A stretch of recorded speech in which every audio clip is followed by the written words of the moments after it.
Du volet 5 du programme PTCC. Donc, dans ce volet 5, nous avons trois thématiques. Nous avons l'animation scientifique du programme. Donc, nous essayons de mettre en évidence tous les sujets de recherche qui sont financés dans le cadre du projet. Sur les thématiques clés, nous essayons de faire un certain nombre de présentations qui permettent de mettre en lumière les enjeux scientifiques qui sont liés à ces projets. Nous avons un deuxième axe sur la partie Lab Cyber qui va être présenté aujourd'hui ici. Donc, dans le Lab Cyber, c'est un laboratoire d'expérimentation. L'objectif, c'est d'essayer de développer toute une sensibilisation autour de la cybersécurité des objets. Donc, nous avons des moyens de test, de prototypage dans ce laboratoire, tout un ensemble d'équipements.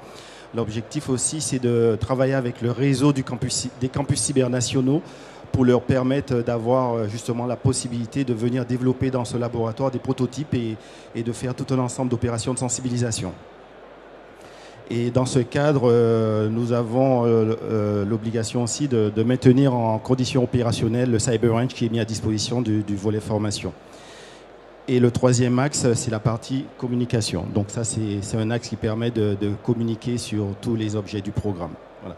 Alors moi, je vais donner la parole rapidement à Fabien Cora, qui est ingénieur de recherche au sein du Lab Cyber, qui va présenter les activités que nous menons dans ce lab. Et Anaïs Moussouni, qui est notre doctorante, qui va montrer un peu le lien qu'il y a entre un des projets qu'on a développé dans le cadre du lab, qui est le projet Canary, et le Cyber Range. Merci Rodrigue. Bonjour. Ça marche. Donc le Lab Cyber, c'est un lab. Donc je remplace ma collègue qui n'a pas pu venir malheureusement, Aline Beck. Elle s'est inspirée donc de la définition des labs dans un livre qui s'appelle Le Lab des labs. Donc c'est une équipe permanente, un lieu, un système large et ouvert et des méthodes. Donc au Lab Cyber, l'équipe, donc c'est Aline, comme j'ai dit, dans les photos, moi-même, Jonah Mars, j'ai oublié son nom, Gaël Musquet et Anaïs Moussouni ici présente. Évidemment, on est au sein du campus cyber et on fait partie du programme du PTCC géré par l'INRIA. Ça, vous aurez bâché les oreilles avec. Je pense que je peux en remettre une couche, c'est très important. Et on fait donc du transfert, mais principalement hardware. Donc c'est pour ça qu'on est un lab et on peut considérer qu'on est un Fab Lab. Et donc,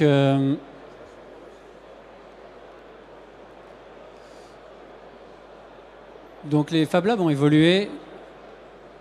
Ah, il y a un problème de vidéo. Les Fab Labs ont évolué. Il y a beaucoup de Fab Labs qui sont maintenant internes aux entreprises et aux groupes, ce qui permet une diversité. Voilà, ça revient. Ce qui permet une innovation au sein des groupes, que ce soit dans la défense, dans le médical, etc. Donc nous, on est un Fab Lab, mais on fait du hardware et de la cybersécurité. Et ça, c'est à notre connaissance une première. En tout cas, c'est notre objectif. Donc on met à disposition du matériel et aussi une équipe qui permet d'aider. Mais les gens doivent être assez autonomes, comme dans un Fab Lab. Dans un Fab Lab, si vous connaissez un petit peu le concept, les gens viennent pour expérimenter ce qu'ils ont envie de faire et on les aide, mais on n'est pas un organisme de formation, par exemple. Ça, ce sera le boulot. Par exemple, lors du PTCC, il y a des projets de formation, mais nous, on ne le fera pas. On accompagnera et on aura un écosystème, un ensemble de personnes, d'experts qui pourront aider. Donc on diffuse les nouvelles technologies, voilà, et on met à disposition du matériel, disons, assez haut de gamme, mais pas non plus, on n'est pas non plus un énorme laboratoire, mais on a plein de choses très intéressantes pour ceux qui veulent s'intéresser au hardware.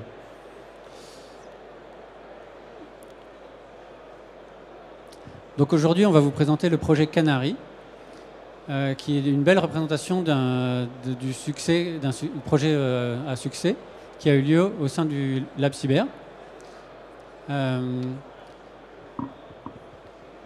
Alors, au début, il y avait un besoin exprimé par la gendarmerie.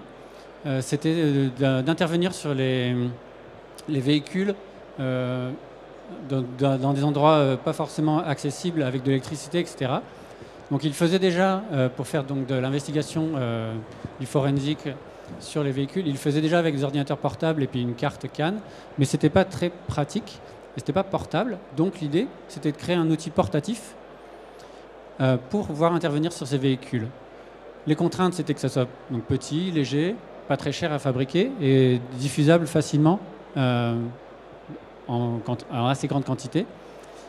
Et donc ils ont pensé à faire travailler des étudiants sur une durée limitée de stage de 4 mois pour développer ce système, autant matériel que logiciel. Puisqu'on fait aussi du logiciel au Lab Cyber. Donc les partenaires, c'est les SILV, une école d'ingénieurs, la gendarmerie, donc c'est le sigle MMIC, non, comme cyber, ACCIM, comme cyber. Je retiens jamais le sigle. Bon, c'est le commandement cyber du ministère de l'Intérieur, la gendarmerie. Donc ils avaient accès au pôle judiciaire de la gendarmerie nationale, très bien équipé à Cergy, et au Lab Cyber pour tout ce qui est expérimentation hardware également. Donc le Buscan, évidemment tout le monde connaît. Je vais quand même rappeler, non je plaisante, c'est pas forcément très connu, mais en tout cas c'est présent dans tous les véhicules jusqu'aux trottinettes électriques, des avions aux trottinettes. Et l'idée c'était ça, c'est de pouvoir injecter des trames et en récupérer pour faire du forensic. Donc il y a besoin d'un transceiver, un chip un peu dédié pour le Buscan. Et il y a plusieurs Buscan en plus dans un véhicule, le Buscan Entertainment, le Buscan Control du véhicule. Enfin, c'était pas vraiment le sujet puisque le travail était pratiquement fait par la gendarmerie. Le but était d'intégrer leur solution dans du portable. Donc les apprenants de l'ESILV, c'était Émile Gatignon et Arthur Chauvel qui n'ont malheureusement pas pu nous rejoindre puisqu'ils sont de nouveau en stage cette année, en dernière année. Le responsable de majeur, c'était Walter Peretti, surtout orienté majeur cybersécurité. Et le De Vinci Fab Lab, dont Émile Gatignon faisait partie pour des échanges avec ses camarades sur plein de techniques, de comment ils allaient pouvoir développer ça. Évidemment, à la PJIGN, il y avait les laboratoires qui ont permis de faire les premiers prototypes de circuits imprimés, des tuteurs qui les ont aidés sur tous les domaines, surtout sur le Buscan par exemple. Et évidemment, le PTCC qui était là pour les aider à principalement débugger. Je vais rentrer après dans le détail de ça. Donc toute l'équipe, je crois que toute l'équipe a un petit peu participé au développement d'une manière ou d'une autre. Donc le hardware, ils ont fait le choix d'un microcontrôleur STM32, peut-être parce que c'est réalisé en Europe, mais aussi parce qu'il intègre un device hardware pour le Buscan. Ils sont partis d'une carte d'évaluation Bluepill très connue, qui était disponible au Fab Lab quelque part. Ils ont dû développer un schéma. Alors non, au début, ils ne sont pas partis... Ils ont fait un prototype avec des fils qui fonctionnait et après ils sont partis sur un schéma routage, soudure, programmation et débogage de l'ensemble. Donc ils ont pu réaliser la carte, comme je l'ai dit, avec une superbe fraiseuse numérique à la gendarmerie nationale et ils ont bénéficié du banc électronique qu'on a au Lab Cyber, un four pour souder les composants, les oscilloscopes, les multimètres, tous les équipements qui intègrent le lab. Et le ST-Link qui permet de programmer les STM32. Le développement de la carte s'est fait sous KiCad, un logiciel libre, très important, car le premier prototype ne fonctionnait pas, et c'est là qu'ils sont venus demander un petit peu d'aide pour le développement. Donc je leur ai conseillé de partir sur un schéma libre et d'enlever ce qui ne les intéressait pas pour réaliser leur carte. Donc ils sont partis sur le schéma de la Bluepill, justement, qui est un schéma disponible sur Internet et même des fois avec les schémas KiCad tout près. Ils ont fait comme n'importe quel développeur de logiciel fait. On part d'un exemple qui fonctionne et on le modifie plutôt que de partir de la spécification et tout développer soi-même. Donc la deuxième itération a fonctionné. Voici le schéma. À gauche, donc la version 3D, et après la réalisation avec le PCB réalisé à la Gendarmerie nationale. Donc un écran en haut qu'on voit, le connecteur CAN en bleu-vert en haut à gauche, les connecteurs de programmation en haut à droite, le lecteur micro SD pour enregistrer les informations importantes ou les trames CAN à rejouer pour accéder au hardware du véhicule. Le microcontrôleur, le petit rectangle noir en plein milieu, un oscillateur à quartz, un connecteur USB-C pour l'alimentation, et voilà. Et ça, c'est le premier développement qui a fonctionné. Et ils ont également développé tout le software en langage Rust pour des raisons de sécurité, et puis parce qu'ils appréciaient ce langage. Mais c'est un très beau travail. Toute l'interface graphique a été entièrement développée par les étudiants de zéro. Nous avons également produit des circuits imprimés un petit peu plus professionnels après pour faire des prototypes un peu plus durables dans le temps, car le cuivre non verni, par exemple, s'oxyde assez rapidement. Et donc on peut dire que ce projet est un succès, puisqu'en 4 mois, sans expertise électronique et préalable, les étudiants ont pu monter rapidement en compétences, surtout quand ils sont entourés d'experts dans chaque domaine qui peuvent les débloquer. Sinon, le blocage peut durer vraiment tout le temps du stage. Est-ce qu'il est possible donc finalement de réaliser des projets d'innovation en hardware en Île-de-France? Oui, c'est possible sans fabriquer en Chine ou à l'étranger. Évidemment, il y a des petites améliorations à faire, comme par exemple le vernissage des cartes pour que ça soit durable dans le temps, des finitions, mais au moins on a montré que c'était possible en un temps record. Et donc les apprenants peuvent-ils être vecteurs de transfert? Bien sûr. Les résultats du projet vont être diffusés en open source, pas forcément le logiciel pour des raisons de sécurité, parce que si la carte était un objet de pétage des voitures, open source clé en main, ça ne va pas plaire à tout le monde, donc non, tout le logiciel ne sera pas disponible, mais le hardware qui pourra aider d'autres personnes à développer un nouveau modèle. Donc, l'inspiration design ouvert, c'est très important. Par exemple, développer sous KiCad, c'est très important parce qu'on peut s'inspirer, comme quand on fait du logiciel libre, on peut s'inspirer de hardware libre et ne pas avoir à investiguer tous les composants soi-même, s'inspirer de ce qui a déjà été fait pour aller beaucoup, beaucoup plus vite que si on partait de zéro. On s'est aperçu après également qu'il y avait un autre projet qui avait été développé en parallèle pour à peu près la même ambition, c'est-à-dire émettre des trames et capturer des trames CAN sur le terrain, et un projet libre qui est disponible sur GitHub également.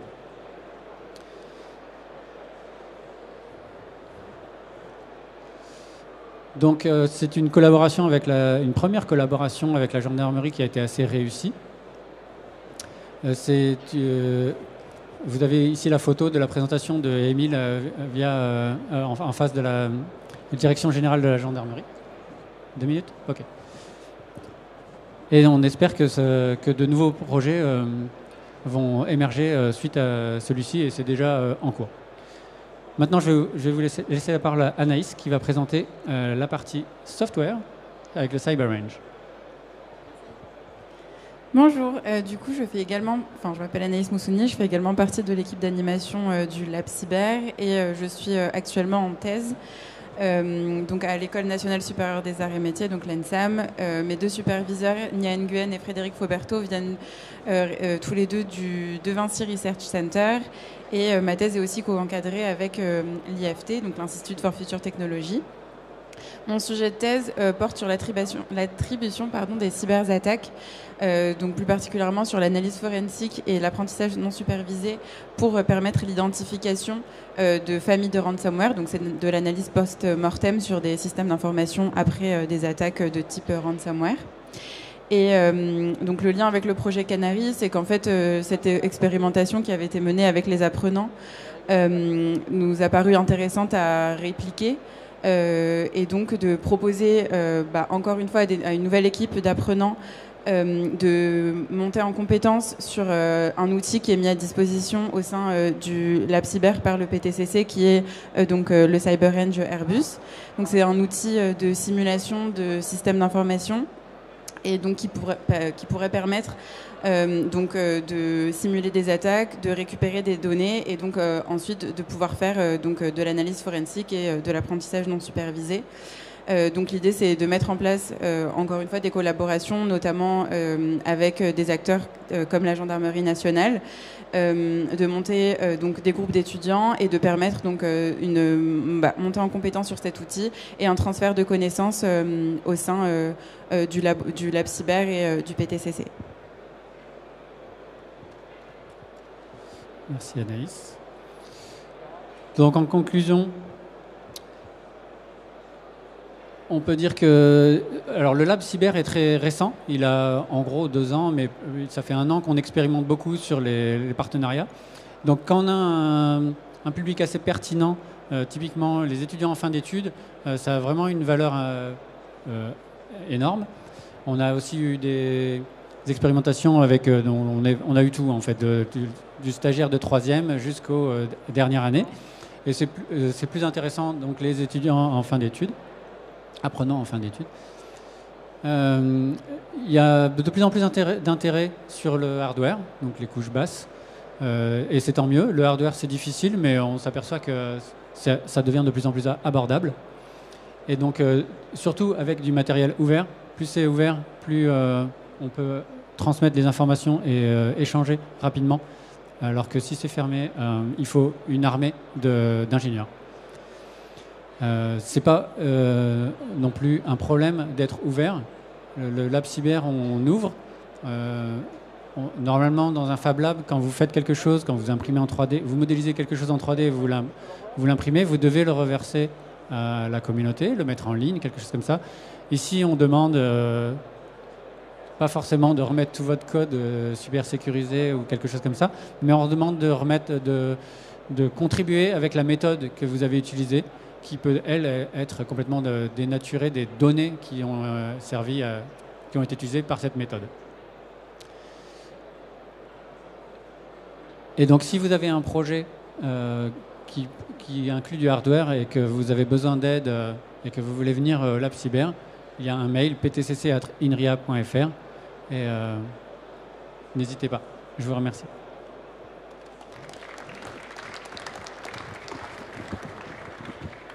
Alors c'est la fin, peut-être le mot de la fin pour Rodrigue. Pas forcément de choses à rajouter, sinon que ce projet Canary, c'était une belle expérience pour nous de rentrer justement dans le domaine du hard. Donc au sein de la communauté, sur la partie recherche, on est plutôt habitué à travailler sur du soft. Donc là, on a eu cette opportunité de travailler avec un premier projet. Nous avons d'autres projets au niveau du lab sur le volet drone. Donc il y a un projet autour de la sécurité des drones. Donc ça, c'est des nouveaux projets qui arrivent. Et de plus en plus, nous allons accentuer cet exercice avec la communauté du campus. Alors je ne sais pas si c'était des gens que vous connaissiez, mais hier, il y avait toute une présentation sur les essaims de drones. Mais l'utilisation par la gendarmerie des essaims de drones optiques et thermiques qui sont aussi très intéressants. Ils étaient obligés d'utiliser des drones qui n'étaient pas français. Donc peut-être qu'on a des opportunités de développement qui peuvent se faire ensemble. Un grand merci. Est-ce que vous avez des questions ?